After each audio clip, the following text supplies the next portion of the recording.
नमस्कार, welcome to Bihar civils. मैं हूं आलोक सिंह और आज के इस वीडियो में डिस्कस करेंगे बहुत ही इम्पोर्टेंट 27 नवंबर 2021 के बिहार करंट अफेयर्स, साथ में नेशनल एंड इंटरनेशनल इवेंट्स भी डिस्कस करेंगे। So without any further delay let's start. तो आज का हमारा पहला सवाल, which short film is awarded that is based on the changing lifestyle of tribal communities of Banka and Kishanganj district.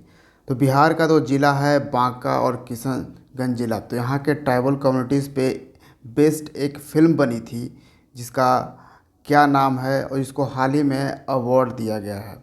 तो बांका और किशनगंज जिले के आदिवासी समुदायों की बदलती जीवन शैली पर आधारित कौन सी लघु फिल्म को पुरस्कृत किया गया है?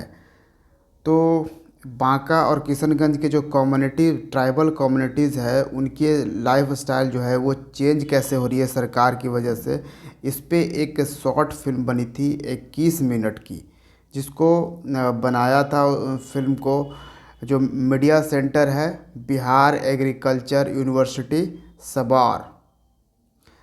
ठीक है, ये कहाँ पे है? बिहार एग्रीकल्चर यूनिवर्सिटी भागलपुर में है। भागलपुर में एक जगह है सबौर, वहाँ पे ये स्थित है बिहार एग्रीकल्चर यूनिवर्सिटी। तो इसने एक डॉक्यूमेंट्री फिल्म बनाई थी 21 मिनट का, किस पे? तो बांका ज़िला और किशनगंज के जो ट्राइबल कम्युनिटीज़ है, जो आदिवासी समुदाय है, उनके जीवन पे बेस्ड। तो इसको अवार्ड मिला है। तो वो कौन सी मूवी है? तो ये फिल्म थी उम्मीद। इस फिल्म का क्या नाम था? उम्मीद। Option B is the correct answer. और ये इस फिल्म को अवार्ड दिया गया है हैदराबाद में। एक्चुअली में हैदराबाद में नेशनल फिल्म फेस्टिवल ऑर्गेनाइज़ किया गया था, तो वहाँ पे ये अवार्ड दिया गया है इस फिल्म को, उम्मीद को। बहुत ही इम्पोर्टेंट है, याद रखिएगा। बांका और किशनगंज पे बेस्ड था। किसी तरह से भी ये सवाल इसमें पूछा जा सकता है।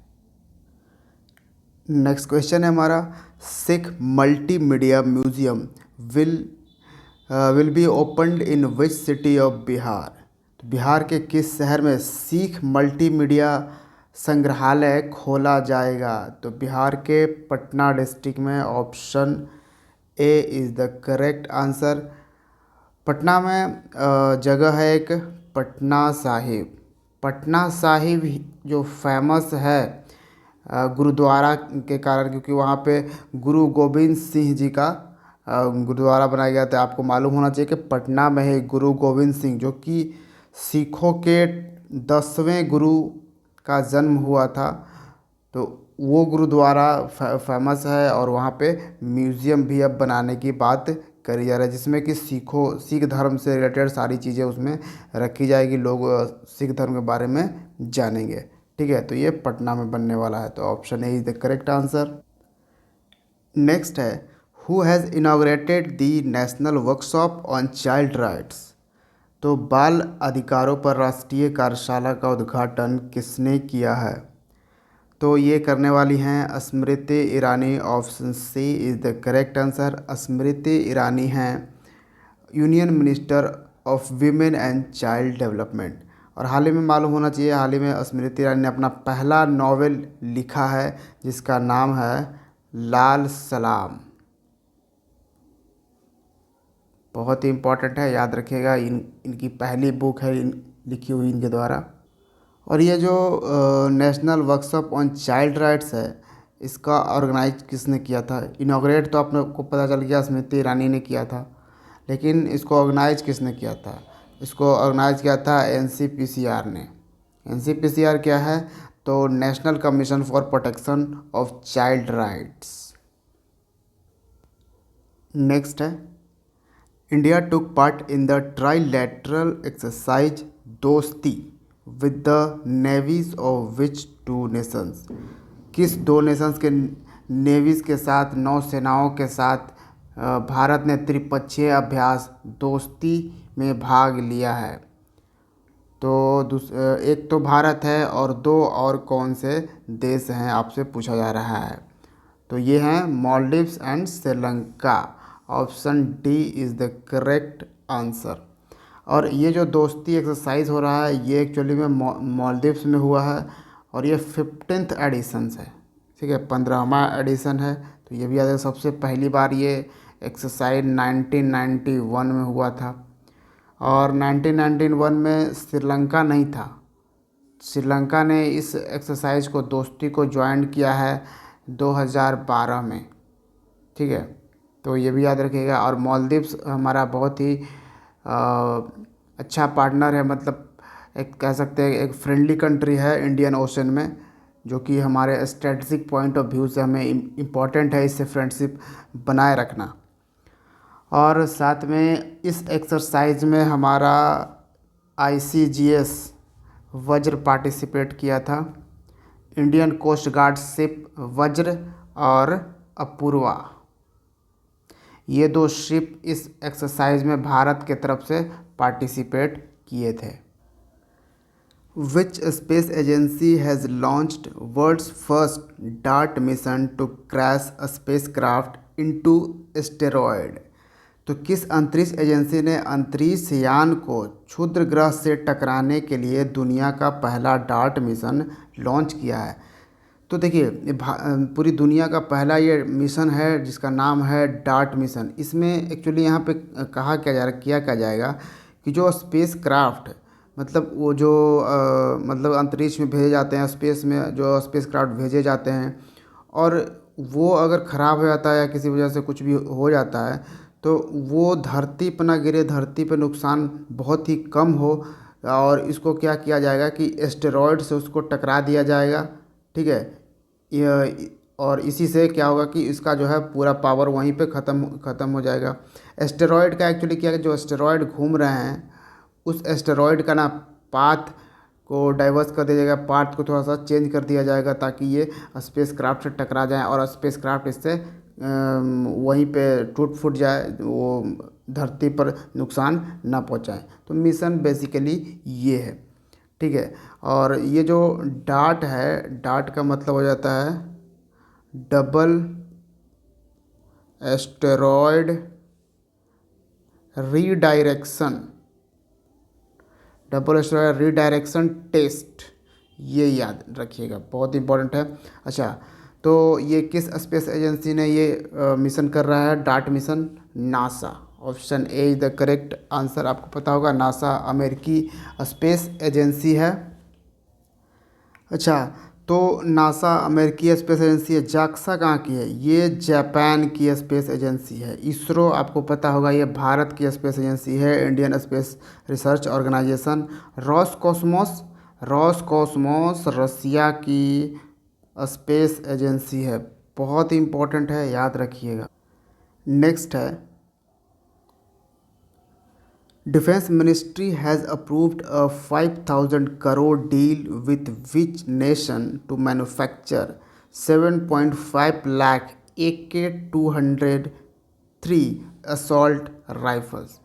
तो AK-203 जो राइफल्स है, रक्षा मंत्रालय ने किस देश के साथ जो 7.5 लाख AK-203 असॉल्ट राइफल्स के निर्माण के लिए 5,000 करोड़ के सौदे की मंजूरी दे दी है? तो AK जो 203 असॉल्ट राइफल्स है, ये एक्चुअली में AK-47 का अपडेटेड वर्जन है। जी हाँ, इससे बहुत ज़्यादा एडवांस ये वाला राइफ़ल होगा, और ये सब रसिया मेड राइफल्स है। तो ऑब्वियसली ऑप्शन क्या हो जाएगा? Russia. Option C is the correct answer. सोचिए, AK-47 हम लोग कितना जानते हैं, हर कोई AK-47 नाम रहता है। अगर किसी अगर राइफल्स की बात करी जाए, गन की बात करी जाए, तो AK-47 ज़ुबान पर रहता है। तो बहुत पहले से ही रसिया मेड जो AK-47 है हम यूज़ करते आ रहे थे। अब क्या है कि रसिया जो है AK-203 तो बनाएगा, लेकिन वो कहाँ बनाएगा? भारत में ही बनाएगा। भारत के किस स्थान पे? अमेठी में बनाएगा, ठीक है। अमेठी जो कि कॉन्स्टिट्यूएंसी है स्मृति ईरानी का। स्मृति ईरानी एक टाइम में ये राहुल गांधी का भी कॉन्स्टिट्यूएंसी था, लेकिन अब उनका कॉन्स्टिट्यूएंसी केरल में है। अमेठी कहाँ पे है? उत्तर प्रदेश में। जी हाँ, बहुत ही इम्पोर्टेंट है, याद रखना है। नेक्स्ट है, who has laid the foundation stone of Noida international airport at Jewar in UP. तो यूपी के जेवार में नोएडा अंतर्राष्ट्रीय हवाई अड्डे की आधारशिला अभी क्या किया जा रहा है, फाउंडेशन स्टोन रखा जा रहा है। आधारशिला किसने रखी है? तो ऑब्वियसली ये हमारे पीएम हैं Narendra Modi. Option A is the correct answer. और देखिए ये जो नोएडा इंटरनेशनल एयरपोर्ट है ये 2024 तक 24-25 तक बन के कंप्लीट होगी। ये यहाँ से टारगेट इसका लिया गया है। और मैं बताता हूँ यूपी में और एक इम्पॉर्टेंट बनने वाला है कुशीनगर एयरपोर्ट भी इन प्रोसेस है उत्तर प्रदेश में। और इस तरह से जो यूपी है ना, यूपी 5 इंटरनेशनल, ठीक है, 5 इंटरनेशनल एयरपोर्ट वाला देश का पहला राज्य बन चुका है। कौन? उत्तर प्रदेश 5 इंटरनेशनल एयरपोर्ट वाला देश का पहला राज्य बन चुका है। ये भी बहुत इम्पोर्टेंट है याद रखने की बात। और देखिए उत्तर प्रदेश में आपको मिल जाएगा कटर्निया घाट वाइल्ड लाइफ सेंचुरी, आपको मिलेगा हस्तिनापुर वाइल्ड लाइफ सेंचुरी, फिर रानीपुर वाइल्ड लाइफ सेंचुरी आपको यहाँ पर मिलेगा। फिर है सुहेलवा वाइल्ड लाइफ सेंचुरी आपको यहाँ पे मिलेगा। और एक पटना सेंचुरी, जी हाँ ये याद रखिएगा, कभी कंफ्यूज मत होइएगा कि पटना सेंचुरी है तो ये यहाँ पे मिलेगा। एक पटना सेंचुरी नाम से उत्तर प्रदेश में ये अभयारण्य है, तो ये याद रखना बहुत इम्पोर्टेंट है। जैसे सुर सरोवर वाइल्ड लाइफ सेंचुरी आपको उत्तर प्रदेश में मिलेगा, ठीक है। तो फिर एक इम्पॉर्टेंट याद रखिए ये हो Suhagi Barwa wildlife sanctuary वन्य जीव अभयारण्य आपको मिलेगा उत्तर प्रदेश में। Next, Magdalena Andersson is the newly elected first women prime minister of which country. तो मैग्डलेना एंडरसन किस देश की नवनिर्वाचित पहली महिला प्रधानमंत्री बनी है? तो इस देश की ये पहली महिला प्रधानमंत्री बनी है। ये कौन सा देश है? देश है स्वीडन।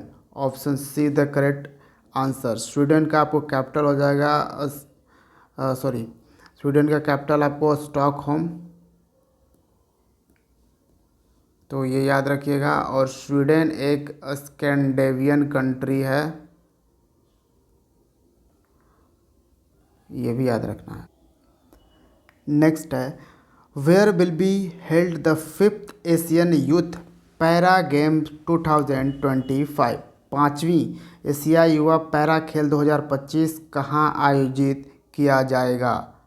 तो ये आयोजित किया जाना है कहाँ पे? उज्बेकिस्तान में। Option B is the correct answer. Uzbekistan की जो राजधानी है ताशकंद, ठीक है, यहीं पे ये 5वां एशियन यूथ पैरा गेम 2025 होना है। और देखिए ये पहली बार एक और यहाँ पे रिकॉर्ड बना है कि पहली बार एशियन यूथ पैरा गेम्स है, उसके बाद अगर पैरा को हटा दें, पैरा डिलीट कर दें तो एशियन यूथ गेम्स, ठीक है, एशियन यूथ गेम 2025 भी इसी शहर में होने वाली है। ये पहली बार है कि दोनों Asian para games youth para games और एशियन यूथ गेम 2025 दोनों ही उज्बेकिस्तान की राजधानी ताशकंद में होने वाली है 2025 में, तो बहुत इम्पॉर्टेंट है। नेक्स्ट है, recently the chief minister of which state has approved the electronics policy 2021। तो हाल ही में किस राज्य के मुख्यमंत्री ने इलेक्ट्रॉनिक्स नीति 2021 को मंजूरी दी है? और इलेक्ट्रॉनिक्स पॉलिसी 2021 ना बेसिकली इन्होंने इलेक्ट्रॉनिक सिस्टम डिज़ाइन और मैन्युफैक्चरिंग जो इंडस्ट्री होगी उसको प्रमोट करने के लिए ये इलेक्ट्रॉनिक्स पॉलिसी ये ला रहे हैं, जिसके तहत 10 करोड़ रुपए से 250 करोड़ रुपए तक के ये सब्सिडी प्रोवाइड करेंगे। कौन? तो Orissa government. Option be the correct. Orissa के चीफ मिनिस्टर हैं नवीन पटनायक, तो ये प्रोवाइड करने वाले हैं। तो बहुत इंपॉर्टेंट है, याद रखनी है। उड़ीसा गवर्नमेंट ने काफ़ी ऐप्स लॉन्च किए हैं इस साल 2021 में, जैसे छठुआ, ठीक है, मो छठुआ ऐप इन्होंने लॉन्च किया है। ई कालिका ऐप ये उड़ीसा गवर्नमेंट ने लॉन्च किया है। मो शिशु पोर्टल उड़ीसा गवर्नमेंट ने लॉन्च किया है। फिर है ई मानदेय पोर्टल भी उड़ीसा गवर्नमेंट ने ही लॉन्च किया है। बात उड़ीसा की कर रहे हैं तो उड़ीसा में आपको मालूम होना चाहिए कि पूरे देश का पहला फायर पार्क, क्या पूरे देश का पहला फायर पार्क सेटअप किया जा रहा है उड़ीसा की राजधानी भुवनेश्वर में। ठीक है, ये याद रखिएगा। उड़ीसा में ही देश का पहला थंडर स्टॉर्म